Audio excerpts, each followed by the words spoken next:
So AC power గురించి discuss చేద్దామండి. ఇప్పటివరకు మనం డీసీ పవర్ గురించి ఆల్రెడీ విన్నాం. That is called as P is equal to VI. Whereas ఏసీలో వచ్చేటప్పటికి అలా సింపుల్గా ఉండదండి. సో ఏసీలో పవర్స్ వచ్చేటప్పటికి 3 టైప్స్ ఆఫ్ పవర్స్ కింద క్లాసిఫై చేస్తారు. So one is called as active power, one is called as active power. It is also called as a true power or genuine power అని కూడా పిలుస్తారు. True power or also called as genuine power.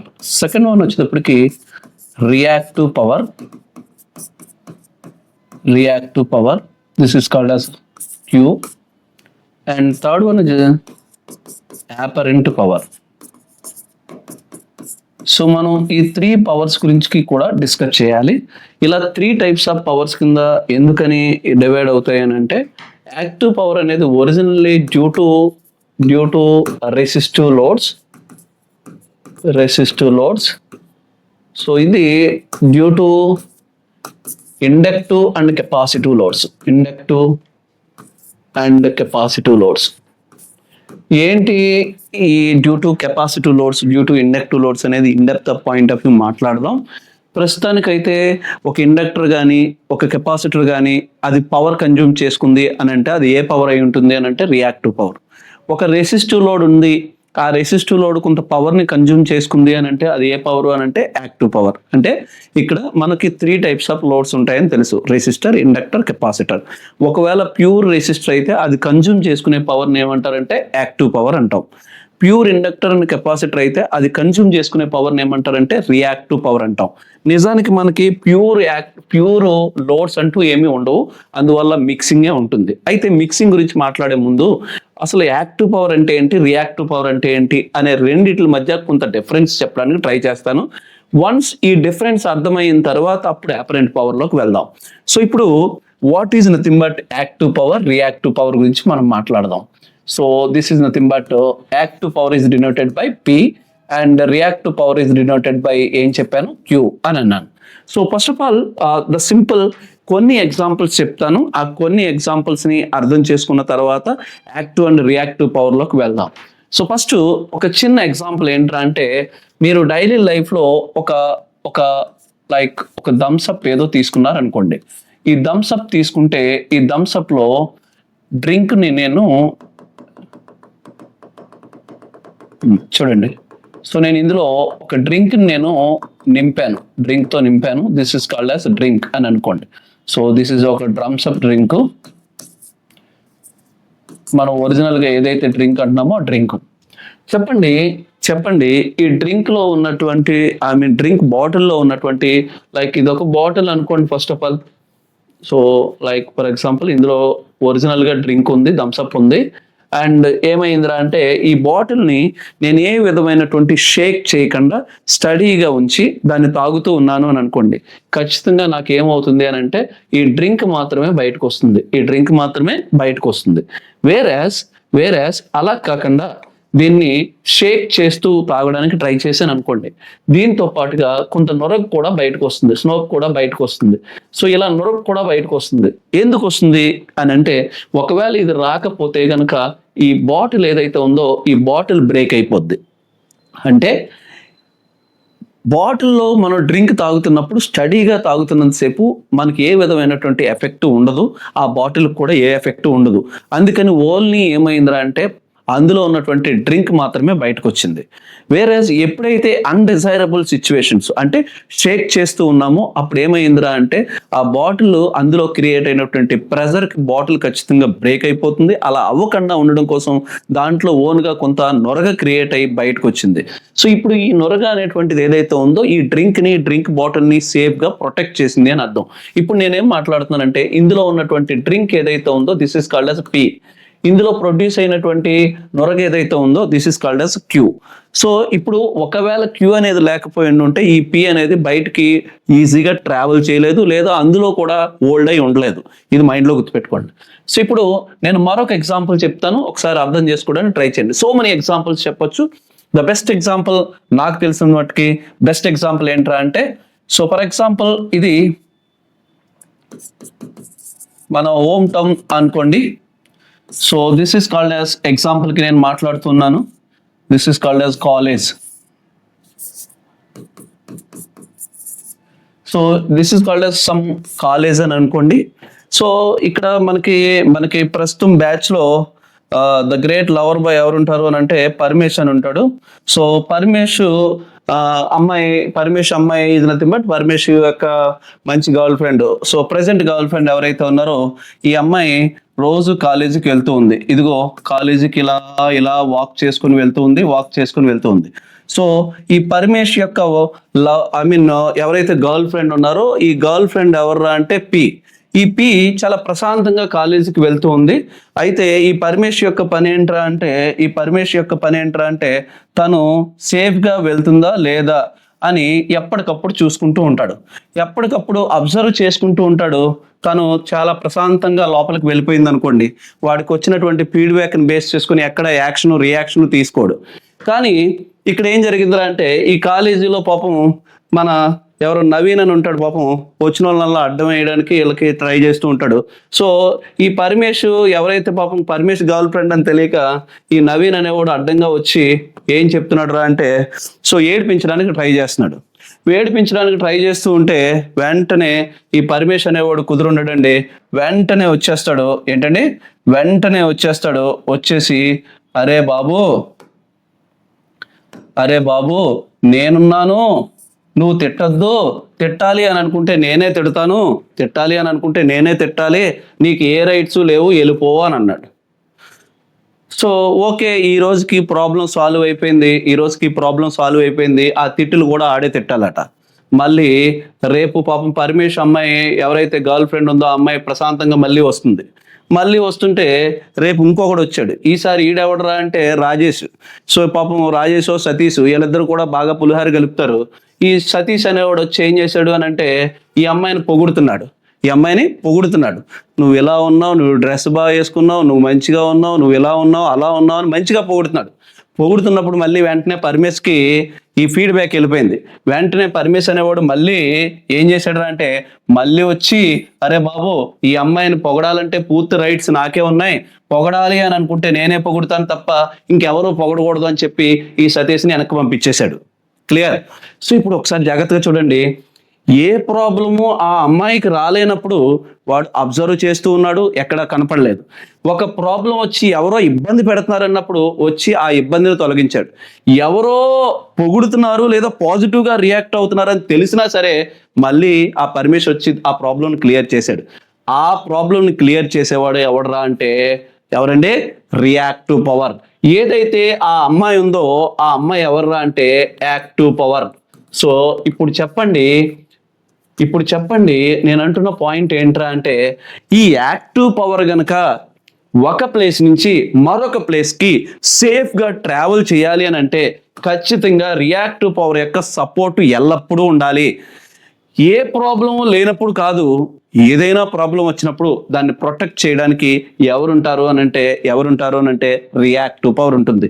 ఇదే నేను ఇంకా టెక్నికల్గా electrical point of view ఇంకా simple and ఈజీగా మాట్లాడతాను. ఈ పాయింట్ మీకు అర్థమైంది అనుకుంటా. క్లియర్? సో లైక్ ఇదొకటి, ఇంకా సో మెనీ ఎగ్జాంపుల్స్ చెప్పొచ్చు. ఇందులో బెస్ట్ ఎగ్జాంపుల్ మన పరమేశ్, సతీష్, నవీన్. సో ఇప్పుడు నేను బెస్ట్ ఎగ్జాంపుల్ ఈ యొక్క ఎలక్ట్రికల్కి సంబంధించినటువంటి ఒక సింక్రోనస్ మోటార్ని తీసుకున్నాను. ఏంటండి ఇది? సింక్రోనస్ మోటార్ని తీసుకున్నాను. సింక్రోనస్ మోటార్ యొక్క ప్రత్యేకత ఏంటి? సింక్రోనస్ మోటార్ యొక్క ప్రత్యేకత ఏంట్రా అంటే ఇట్ రొటేట్స్ ఎట్ ఏంటండి same speed or constant speed. ఎగ్జాంపుల్కి 1000 RPMతో తిరుగుతుంది. ఎగ్జాంపుల్కి నేనేం మాట్లాడుతాను? 1000 RPMతో తిరుగుతుంది. 1000 RPMతో తిరగడానికి గల కారణం ఏంట్రా అంటే తీసుకునేటువంటి పవర్. 1000 RPM దగ్గర తిరగడానికి కారణం ఏంట్రా అంటే తీసుకునేటువంటి పవర్. ఈ తీసుకునే పవర్ ఎంత అంటే 1000 వాట్. ఈ తీసుకునే పవర్ ఎంత అంటే 1000 వాట్. ఈ 1000 అనేది ఏ పవర్ అంటే యాక్టివ్ పవర్. జాగ్రత్తగా చూడండి ఏం మాట్లాడుతున్నానో, యాక్టివ్ పవర్. ఈ యాక్టివ్ పవర్ వల్ల ఇది 1000 RPM దగ్గర తిరుగుతుంది. ఈ మోటార్ పేరు ఏం పేరు? Synchronous motor. అయితే ఈ మోటార్కి ఏదైతే సప్లై కనెక్ట్ చేసామో ఇదే సప్లైకి ఇంకా వేరే లోడ్స్ కూడా కనెక్ట్ అయి ఉంటాయి. అవునా కదా? మన ఇంటికి వచ్చే సప్లైకి వేరే లోడ్స్ కూడా కనెక్ట్ అయి ఉంటాయి కదా. సేమ్ సిమిలర్లీ అలాగే కనెక్ట్ అయి ఉన్నాయి. అలాగే కనెక్ట్ అయి ఉంటే ఏం జరిగిందో ఒకసారి జాగ్రత్తగా చూడండి. ఈ దగ్గరలో మన మోటార్కి దగ్గరలో ఒక వెల్డింగ్ షాప్ ఉంది. ఆ వెల్డింగ్ షాప్ వాడు మన మోటార్ ఆన్ చేసినప్పుడే ఆ వాడిది కూడా ఆన్ చేశాడు. చెప్పండి, ఒక వెల్డింగ్ షాప్ కనుక మన ఇంటి పక్కన కానీ మన మెయిన్ లోడ్ పక్కన కానీ ఉంటే ఏమవుతుంది? మన వోల్టేజ్, మన కరెంటు కంప్లీట్గా ఫ్లక్చువేట్ అయిపోతూనే ఉంటుంది. అంటే ఒక్కసారిగా తగ్గినట్టు, ఒక్కసారిగా పెరిగినట్టు, ఒక్కసారిగా తగ్గినట్టు, ఒక్కసారిగా పెరిగినట్టు ఉంటుంది. అలా ఒక్కసారిగా ఈ లోడ్ ఆన్ చేయగానే 1000 వాట్ వెళ్ళాల్సింది కాస్త 950 వాట్ మాత్రమే వెళ్ళింది అనుకోండి. చెప్పండి, 1000 వాట్కి అంటే చూడండి, 1000కి 1000 ఆర్పిఎంతో తిరుగుతున్నటువంటి మోటారు సడన్గా 950 వాటే ఇస్తే ఖచ్చితంగా ఏమవ్వాలి? 950 ఆర్పిఎంతో తిరగాలి. 950 ఆర్పిఎంతో తిరగాలి. అలా తిరగదండి, అలా తిరగదండి. నన్ను ఎక్కడైతే డిజైన్ చేసావో నేను అక్కడే తిరుగుతాను అని ఈ మోటార్ మొండికేసి ఉంటుంది. ఎప్పుడైతే మొండికేసి ఉంటుందో ఈ ఫ్రాక్షన్ ఆఫ్ సెకండ్లోనే నేనున్నాను అంటూ ఒకడు వస్తాడండి. ఆడొచ్చి ఆడేమంటాడంటే, నీకు ఒక 50 వాట్లు తక్కువైందా, అది నేను ప్రొడ్యూస్ చేస్తాను, తీసుకో అంటాడు. దీన్నే రియాక్టివ్ పవర్ డెలివర్డ్ అంటాం. ఈ రియాక్టివ్ పవర్ని డెలివరీ చేయడం వల్ల అగైన్ మళ్ళీ 1000 వాట్ అవుతుంది. క్లియర్? అర్థమైందా? అర్థం కాలేదండి. సో నెక్స్ట్ ఒకసారి మళ్ళీ మాట్లాడుతున్నాను. ఇప్పుడు ఏమైంది? కొద్దిగా తగ్గితే ఎక్స్ట్రాగా ప్రొడ్యూస్ చేసింది. ఇప్పుడు మళ్ళీ ఏం మాట్లాడుతున్నాను అంటే, ఇప్పుడు మన పక్కనే 4-5 హౌసులు ఉన్నాయి. 4-5 హౌసులుండి ఒక్కసారిగా 4-5 మొత్తం లోడ్ జీరో చేశారు. మన మీద ఎఫెక్ట్ పడుతుందా పడదా? ఎప్పుడైనా సరే చిన్న లోడ్ డిస్కనెక్ట్ చేసినా అది ఎంతో కొంత ఫ్లక్చువేట్ అవుతుంది. అలాంటి 4-5 హౌసులు ఒక్కసారిగా మన పక్కనే ఉన్నటువంటి హౌసులు లేదా మన ముందు ఉన్నటువంటి హౌసులు ఒక్కసారిగా వాళ్ళు డిస్కనెక్ట్ చేయగానే మన దాని మీదకి ఏమైందంటే కొద్దిగా ఎక్స్ట్రాగా power fraction of seconds enter అయినట్టుగా ఉంటుంది. అంటే ఇది 1000 వాట్ అన్నాను కదా, ఒక్కసారిగా 1020 వాట్ ఎంటర్ అయింది. చెప్పండి, ఇప్పుడు 1000కి 1000 ఆర్పిఎం అయినప్పుడు 950కి 950 తిరగాలి, కానీ 1000 తిరిగిందని అన్నాను కదా. ద సేమ్ సిమిలర్లీ 1020 ఉంటే 1020 దగ్గర తిరగాలి, అవునా కదా? కానీ అలా తిరగదు. నాకు అనవసరం, నేను మాత్రం ఎక్కడ తిరుగుతానంటే 1000 ఆర్పిఎం దగ్గరే తిరుగుతానంటది. దానికి కారణం ఏంట్రా అంటే, నేనున్నాను అంటూ ఒకడు వస్తాడు. ఆడే రియాక్టివ్ పవర్ వచ్చి ఆడేం చేస్తాడంటే -20 చేస్తాడు. నీకు ఎక్కువైపోయిందా, నేను తగ్గిస్తా. అప్పుడు మళ్ళీ దీన్ని 1000 చేశాడు. 1000 చేయగానే మళ్ళీ 1000 ఆర్పిఎం దగ్గర తిరిగింది. This is the excellent applications of ఏంటంటే రియాక్టివ్ పవర్. ఇప్పుడు చెప్పండి, ఇప్పుడు ఈ యాక్టివ్ పవర్ ఈ మోటార్కి ఎంటర్ అవుతుంది ఆర్ అప్లై అవుతుంది. ఏ చిన్న ఫ్లక్చువేషన్ వచ్చినా ఈ మోటార్ డిస్టర్బ్ అవ్వాలి, ఈ మోటార్ డిస్టర్బెన్స్ క్రియేట్ అవ్వాలి. అలా డిస్టర్బెన్స్ అవ్వకుండా కాంపన్సేట్ చేయడానికి ఒక పవర్ను వాడుతున్నాం. ఆ పవర్ని ఏ పవర్ అంటారు? రియాక్టివ్ పవర్ అని అంటాం. ఇప్పుడు చెప్పండి, రియాక్టివ్ పవర్ లేకపోతే ఏమవుతుందిరా అంటే, నార్మల్గా మనం రోజు కన్జ్యూమ్ చేసుకున్నటువంటి యాక్టివ్ పవర్ సేఫ్గా ట్రావెల్ అవ్వదు. ఎగ్జాంపుల్కి ఇక్కడ మనం ఇప్పుడు చెప్పినట్టుగానే చిన్న ఎగ్జాంపుల్, డైలీ లైఫ్లో చూసేటువంటి చిన్న ఎగ్జాంపుల్ మాట్లాడదాం. చూడండి, మనం కిచెన్ రూమ్లో డైలీ లైఫ్లో అమ్మతో పాటు కిచెన్ రూమ్లోకి వెళ్ళాము అని అనుకోండి. ఒక బల్బ్ ఉంటుంది, అలానే ఒక ఫ్యాన్ ఉంటుంది. ఎగ్జాంపుల్కి ఏదో ఫ్యాన్ కిచెన్ రూమ్లో ఉండవు, లైక్ ఏదో ఒక మిక్సీ. ఓకేనండి, మళ్ళీ మిక్సీ మీరు ఫ్యాన్లో ఉన్నాయని మళ్ళీ కామెంట్లు చేస్తారు. ఏదో మిక్సీ ఉంది. ఈ మిక్సీ ఒక్కసారిగా మిక్సీ ఆన్ చేసింది మమ్మీ. చెప్పండి, మిక్సీ ఆన్ చేయగానే బల్బు యొక్క బ్రైట్నెస్ ఏమవుద్ది? తగ్గుద్ది. కానీ మిక్సీ ఆన్లో ఉన్నంతసేపు తగ్గుద్దా అంటే, ఇలా జస్ట్ కొద్దిగా బ్రైట్నెస్ తగ్గి వెంటనే మళ్ళీ నార్మల్ అయిపోద్ది ఫ్రాక్షన్ ఆఫ్ సెకండ్లోనే. తగ్గడానికి కారణం ఏంట్రా అంటే, ఒక్కసారిగా లోడ్ ఇటువైపు మూవ్ అవడం, పెరగడానికి మళ్ళీ నార్మల్ అవడానికి కారణం ఎవరు అంటే రియాక్టివ్ పవర్. నార్మల్ అవడానికి కారణం ఎవరు అంటే రియాక్టివ్ పవర్. ఇంట్లో మోటార్స్ ఉంటాయి. ఈ వాటర్ మోటార్ ఆన్ చేస్తాం. ఆన్ చేయగానే మన బల్బు ఒక్కసారిగా డిమ్ అవుద్ది. మళ్ళీ ఆఫ్ చేసినప్పుడు ఎప్పుడైనా చూడండి, ఆఫ్ చేయగానే ఈ బల్బ్ యొక్క బ్రైట్నెస్ పెరుగుద్ది. మనం డైలీ లైఫ్లో నిజానికి ఆఫ్ చేసిన తర్వాత ఇంకెల్లప్పుడూ బ్రైట్గానే ఉండాలి, అలా ఉండదు. బ్రైట్ స్విచ్ ఆఫ్ చేయగానే బ్రైట్ అయ్యి మళ్ళీ నార్మల్ పొజిషన్కి వచ్చేస్తుంది. దానికి కారణం ఏంట్రా అంటే reactive power.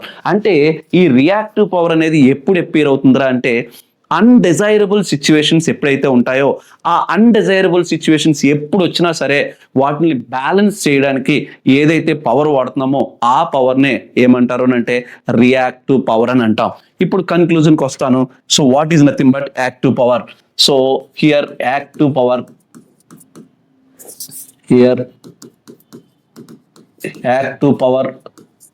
P. So what is active power? Is nothing but it is a genuine power, true power, original power the original consumption of power. So that is called as active power. It is represented by VI cos pi. And it is represented by VI cos pi. VI cos pi. So whereas మరొక power ఉందండి. ఆ power ఏంట్రా అంటే reactive power. ఆ power ఏ power అంటే reactive power queue. చెప్పండి, కాస్కి compensation ఏంట్రా అంటే సైన్. కాబట్టి దీన్ని ఏమంటారంటే విఐ సైన్ ఫై అని అంటాం. ఇదేమంటారు విఐ సైన్ ఫై అని అంటాం. ఇప్పుడు ఇక్కడ మనకి దీన్ని కాంపన్సేట్ చేయడానికి వచ్చిన పవర్ ఈ పవర్ అయితే, ఈ రెండు కూడా జాగ్రత్తగా అబ్జర్వ్ చేస్తే this is called as active power, this is called as reactive power. What is active power, what is reactive power అని అంటే, active power is called as true power or genuine power. True powers, genuine powers ఎప్పుడు కూడా ఎక్కడ draw చేస్తాం, x axis మీద draw చేస్తాం. So this is called as x axis మీద draw చేశాను. ఒరిజినల్ గా కన్జ్యూమ్ అయ్యే పవర్ ఏదైతే ఉందో ఆ పవర్ని ఎక్కడ డ్రా చేశాను, ఎక్స్ యాక్సిస్ మీద డ్రా చేశాను. ఇమేజినరీ కొన్ని అన్డిజైరబుల్ సిచ్యువేషన్స్ లో కనపడుతుంది, మిగతా సమయంలో కనపడట్లేదు. కొన్ని సమయాల్లో ఉంటుంది, మిగతా సమయాల్లో ఉండట్లేదు. కాబట్టి దాన్ని ఏమనాలి అని అంటే ఇమేజినరీ అని అంటాం. ఈ రెండిటిని మనం జాయిన్ చేస్తే వచ్చినటువంటి పవర్ని ఏ పవర్ అంటారంటే అపరెంట్ పవర్ అని అంటాం, which is called as apparent power. So what is apparent power అని అంటే, చెప్పండి, ఇది కారణము అవుతుంది, హైపోటెన్యూస్ అవుతుంది. ఇది స్క్వేర్ ప్లస్ ఇది స్క్వేర్ చేయాలి, ఇది స్క్వేర్ ప్లస్ ఇది స్క్వేర్ చేయాలి. సో అలా చేస్తే ఏమవుతుంది అని అంటే, so that is called as apparent power. Apparent power S is equal to VI. ఎందుకని అని అంటే సైను కాసు స్క్వేర్లు చేసిన తర్వాత రెండు కూడా క్యాన్సిల్ అయిపోతాయి, VI. సో ఇప్పుడు మనకి 3 పవర్లు వచ్చాయి. ఒకటి యాక్టివ్ పవర్, రియాక్టివ్ పవర్. ఈ రెండు పవర్ని కలిపే పవర్ని ఏమంటారంటే అపరెంట్ పవర్ అని అంటాం. చెప్పండి, ఒకవేళ మనం గనక ఒకసారి జాగ్రత్తగా చూడండి. So this is called as phi or theta అనుకున్నాం అనుకోండి. ఫై ఆర్ థీటా అని అనుకుంటే ఈ ఫైకి ఆపోజిట్ లో ఉన్నదాన్ని ఆపోజిట్ సైడ్ అంటాం. దీన్ని ఏ సైడ్ అంటాం, ఎడ్జసెంట్ సైడ్ అని అంటాం. ఒకవేళ కాస్ ఫై ఏంటండి, cos phi is equal to ఏమవుతుంది, ఎడ్జసెంట్ సైడ్ బై హైపోటెన్యూస్ అవుతుంది. Adjacent side by hypotenuse, that is called as P by Q. What is P? VI cos pi. VI cos pi. What is nothing but Q? Q is nothing but ఏంట్రా అంటే ఏంటండి VI. So ఇక్కడ VI cancel, ఏం మిగిలిందిరా అంటే cos pi. అంటే the power factor కి మరొక formula ఏంట్రా అంటే active power by apparent power. Active power by apparent power. So active power ని అపరెంట్ పవర్ ని రేషియో చేస్తే వచ్చిన పవర్ ని ఏమంటారు అని అంటే పవర్ ఫ్యాక్టర్ అని అంటాం. పవర్ ఫ్యాక్టర్ కి మరొక డెఫినేషన్ ఏమవుతుంది, active power by apparent power అవుతుంది. ఇది మరొక ఇంపార్టెంట్. సో ఇప్పుడు మనకి ఏం తెలిసిందిరా అంటే యాక్టివ్ పవర్ అంటే ఏంటో తెలిసింది, రియాక్టివ్ పవర్ అంటే ఏంటో తెలిసింది, అపరెంట్ పవర్ అంటే ఏంటో తెలిసింది. యాక్టివ్ పవర్ అంటే original consumption of power, that is called as what use component అంటాం. రియాక్టివ్ పవర్ అంటే బ్యాలెన్స్ చేయడానికి ఉన్నటువంటి power, that is called as what less component అంటాం. అండ్ అపరెంట్ పవర్ అంటే ఆ రెండిటి యొక్క combination, that is called as total power అని అంటాం. That is called as total power. ఇప్పుడు మనం మాట్లాడుకోవాల్సినటువంటి కొన్ని విషయాలు ఏంటో ఒకసారి చూడండి. Like for example,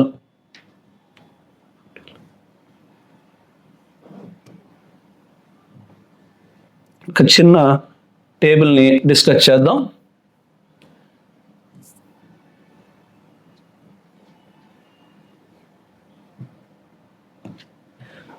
serial number, particulars, active power, reactive power, apparent power, ఇలా 3 తీసుకున్నాను. చెప్పండి, what is this is nothing but 1. దీని యొక్క మెయిన్ ఏంటంటే పర్పస్ ఏంటి, purpose or definition. what is active power, what is reactive power, what is apparent power అని అన్నాము అని అనుకోండి.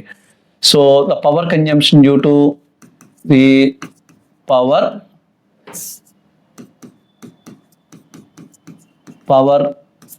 consumption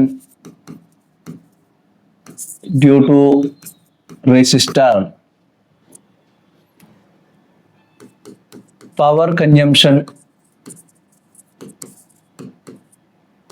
due to inductor and capacitor. మరి ఇదేంటి అని అంటే this is called as total power. So that is called as total power is equal to P plus JQ. అంటే అర్థం ఏంటంటే అంటే it is J is called as imaginary, P is called as real. మరి ఈ component ని ఏమని పిలుస్తారు? So it is also called as what use component అంటాం. దీన్ని వాట్ లెస్ కాంపోనెంట్ అంటాం. దీన్ని జస్ట్ టోటల్ పవర్ అనే పిలుస్తాం. మరి దీని యొక్క యూనిట్స్ ఏముంటాయి? దీని యొక్క యూనిట్స్ అంటే ఎందులో కొలుస్తాం? యాక్టివ్ పవర్ని ఎలా పిలుస్తాం అంటే వాట్స్లో పిలుస్తాం. వాట్స్, కిలోవాట్స్ ఆర్ మెగావాట్స్ ఇలా పిలుస్తాం. మరి రియాక్టివ్ పవర్ని ఎలా పిలుస్తాం అంటే VAR అంటే రియాక్టివ్ వోల్ట్ యాంపియర్ అని పిలుస్తాం. దాన్నే KVAR, MVAR ఇలా కూడా పిలుస్తాం. ఓకే, నెక్స్ట్ మరి ఈ పవర్ని ఎలా పిలుస్తాం అంటే VA, ఎప్పుడు VA అని పిలవము, KVA ఆర్ MVA అని పిలుస్తాం. ఓకేనండి. మరి ఈ టైప్ ఆఫ్ పవర్ ఎక్కడ తయారవుద్ది ఏంటండి? Power generation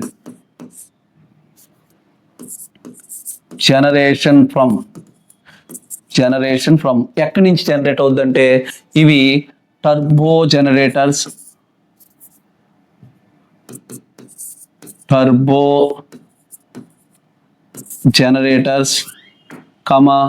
synchronous generators. ఏంటండి? Turbo generators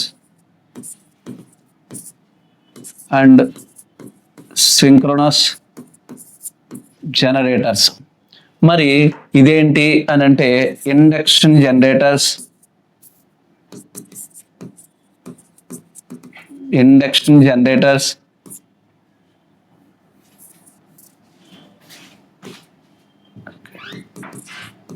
induction generators capacitor banks etcetera.